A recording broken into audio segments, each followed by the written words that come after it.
पहचान नहीं है। वो कौन है? एक श्रावक संज्ञा पालेगा लेकिन सम्यक दृष्टि श्रावक की संज्ञा नहीं पाएगा। तो सम्यक, जब तक सम्यक दर्शन नहीं तो मोक्ष का मार्ग प्रारंभ हो नहीं सकता। तो सब प्रथम क्या है? सम्यक दर्शन।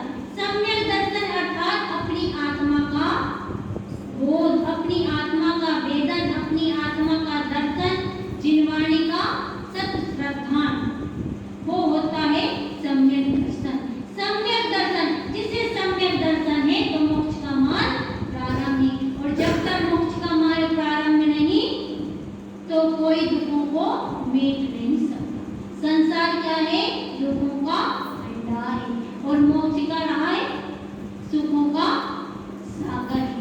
गुरुदेव यहाँ कह रहे हैं 307 नंबर की गाथा में अविरत सम्यक दृष्टि का जहाँ वर्णन है, अविरतम श्रावकम जेने सत्कर्मं प्रतिपालये सत्कर्मं विदस्येवे शुद्धं अशुद्धं पश्यते। अविरतम श्रावकम जेने, जो अविरत सम्यक दृष्टि श्रावक है अर्थात जिसे चारित मोहि करने के उदय के कारण वह भव्य जीव अपने जीवन में व्रतों को धारण नहीं कर सकता, लेकिन उसे सत्य की बोध रहता है, उसे सत्य का श्रद्धान देता है, लेकिन कर्म उदय के कारण वह चारित को नहीं पा सकता। वह अविरत सम्यक दृष्टि श्रावक की यहाँ बात करता है। अर्थात जो संसार में तो है लेकिन संसार में होते हुए भी नहीं, जैसे रेवती रानी, जैसे सीता, सम्यक दर्शन तो था लेकिन सीता ने तो बाद में व्रतों को धारण कर लिया, आरिका माता बन गई, लेकिन रेवती रानी नहीं बन सकी। लेकिन वो कौन थी? एक सम्यक दृष्टि जीव थी जिसे जिनवाणी की बातों पर पूर्ण विश्वास था, अटल विश्वास था। चाहे कुछ भी हो जाए, आसमान नीचे आ जाए, लेकिन जिनेन्द्र के वचन झूठे नहीं हो सकते। अर्थात 24 तीर्थंकर के अलावा कोई 25वां तीर्थंकर हो नहीं सकता। कितने समोसरण जैसी रचनाएं हो जाए, लेकिन वो समोसरण नहीं। इतनी दृढ़ थी रहती रानी जो कहलाई अविरत सम्यक दृष्टि। उस श्रावक की यहाँ बात है। और वर्तमान अपनी स्थिति का आकलन करो। जहाँ झालर घंटे बजे नहीं का भगवान आत्मा चले जाते बोलते कि देखे तो आए क्या हो रहा है, देखे तो आए क्या हो रहा है, कैसी दशा है इस जीव की। विचार करो, कहाँ हम जैन कुल में जन्मे और जहाँ झालर घंटी बजे चले परमात्मा ढूंढे भगवान आत्मा। सम्यक दृष्टि श्रावक और वर्तमान में इस जीव की दशा तुलनात्मक अध्ययन करो कि कौन है, क्या वाकई में हम श्रावक हैं, सच्चे श्रावक हैं, सम्यक दृष्टि है। अरे सम्यक दृष्टि श्रावक तो वो होता है आसमान नीचे उतर आए, सूरज पूर्वी की बजाय पश्चिम से निकले, लेकिन वह जिनवाणी पर श्रद्धा नहीं करता। कुछ भी हो जाए वो जिनवाणी पर श्रद्धा नहीं करता। उसे पता है कि जिनेन्द्र परमात्मा के वचन सत्य है, ध्रुव है और प्रमाण है। ऐसा होता है सम्यक दृष्टि श्रावक। और सम्यक दृष्टि श्रावक की यहाँ चर्चा है। किसकी? सम्यक दृष्टि श्रावक, अविरत सम्यक दृष्टि श्रावक की चर्चा है। सत कर्म प्रतिपालित है, सब सत आवश्यकों का वह अपने जीवन में पालन करता है। किसका पालन करता है? सत आवश्यक का वह अपने जीवन में पालन करता है। एक श्रावक के सत आवश्यक क्या है?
श्रावक की सार्थकता है क्या?